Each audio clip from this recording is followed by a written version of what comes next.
তার স্ত্রী মারা গেছিল, সে যেতে পারেনি, তখন সে ঢাকায় গান করতো, ঠিক আছে? সেটা গোষ্ঠ গোপাল ছিল। যখন যেতে পারেনি তখন খবর শুনেছে তার স্ত্রী মারা গেছে, তখন নিজের মনটাকে বুঝ দিল গান গিয়ে। গানটা একটা ইতিহাস একরকম। পোষা পাখি, এটা মানুষ মধ্যে নিয়ম, কি বলতো? স্বামী স্ত্রীর মধ্যে যে কোনো একজন যখন চলে যায় না, তার কষ্টটা তখন বুঝে। যতক্ষণ বেঁচে থাকে ততক্ষণ তার কষ্ট কেউ বুঝে না।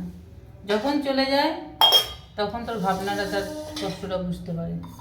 ভগবান করে যেন কারোর সঙ্গে এরকম না হয়, আমরা স্ত্রী হয়ে আমরাই যেন আগে চলে যাই।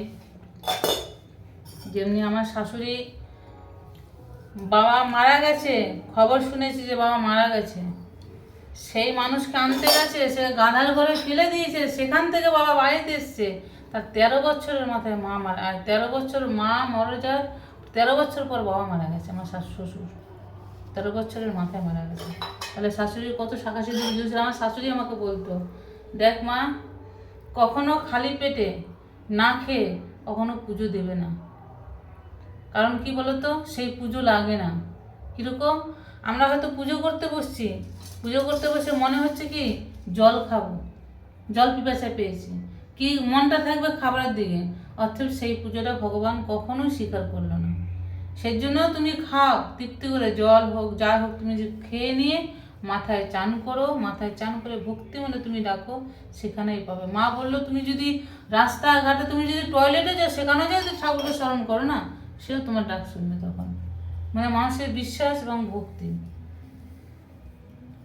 এবার ওর যখন স্ত্রী উনি যখন মারা যায়, তখন তো যেতে পারলো না, তখন উনি গানের স্টুডিওতে গান করছে, তো নিয়ম আছে, তখন এই গানটা করে গিয়েছিলেন। পোষা পাখি উড়ে যাবি ও সজনী, একদিন ভাবি না মনে, পোষা পাখি উড়ে যাবি ও সজনী, একদিন ভাবি না মনে, থাকতো পাখি সোনালি খেচায়, হে পাখির মায়ার ছায়ায়,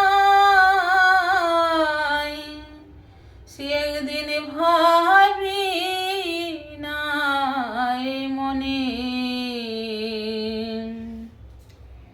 পাখির মায়ায় ওরে কত লোক, সে তাদের আমার মতন সুখ, তাদের জল ভরা দুই চোখ। পোষা পাখি উড়ে যাবি ও সজনী, একদিন ভাবি নাই মনে। গানটার বোল্ট অনেকটা আছে।